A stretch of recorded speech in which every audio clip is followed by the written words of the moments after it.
नमस्कार, मी कृषी व संलग्न महाविद्यालय बारामतीची चतुर्थ वर्षाची विद्यार्थिनी. आम्ही कृषिकन्या ग्रामीण कृषी कार्यानुभव कार्यक्रमास देऊळगाव रसाळ या गावात आलो आहोत. या ठिकाणी आम्ही काही प्रात्यक्षिक केले. त्यातूनच एक म्हणजे युरिया चारा प्रक्रिया. आणि आज आपण युरिया चारा प्रक्रियाच पाहणार आहोत.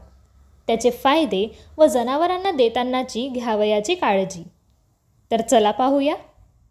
युरिया चारा प्रक्रिया किंवा कडबा प्रक्रियेसाठी लागणारे साहित्य म्हणजे पोते, पाणी, ज्वारीची पेंढी, मास्क, मीठ, हातमोजे, युरिया.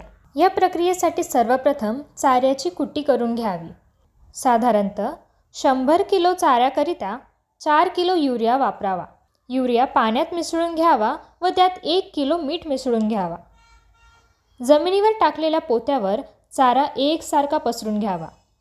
नंतर पसरलेल्या चाऱ्यावर झरीच्या किंवा हाताच्या सहाय्याने तयार केलेले मिश्रण शिंपडावे आणि चारा हलवून एकजीव करून घ्यावा. अशा प्रकारे एकावर एक थर देऊन त्यात युरिया मिश्रण मिसळून घ्यावे.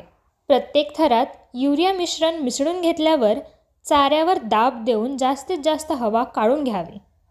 त्यानंतर ताडपत्री किंवा प्लास्टिक कागदाने चाऱ्यात हवा बंद करून घ्यावा आणि 21 दिवस चारा हवाबंदच ठेवावा. त्यानंतर या चारा प्रक्रियेचे फायदे असे की आहाराची पौष्टिकता वाढते, दूध उत्पादनामध्ये वाढ होते, जनावरांची शारीरिक वाढ व प्रजनन क्षमता वाढते. युरिया प्रक्रिया केलेल्या चाऱ्यामध्ये प्रथिनांचे प्रमाण 1 ते 1.5% 3 ते 4% वाढ होते. चारा जनावरांना देतानाची घ्यावयाची काळजी. 6 महिन्यापेक्षा कमी वयाच्या वासराला आणि रवंथ न करणाऱ्या जनावरांना चारा देऊ नये. जनावरांना चारा देण्यापूर्वी तो मोकळ्या हवेत ठेवावा. प्रमाणाबाहेर युरिया वापरू नये. जनावरांना विषबाधा होऊ शकते आणि चारा देण्याचे प्रमाण हळूहळू वाढवावे. तर अशा प्रकारे चारा प्रक्रिया ही केली जाते.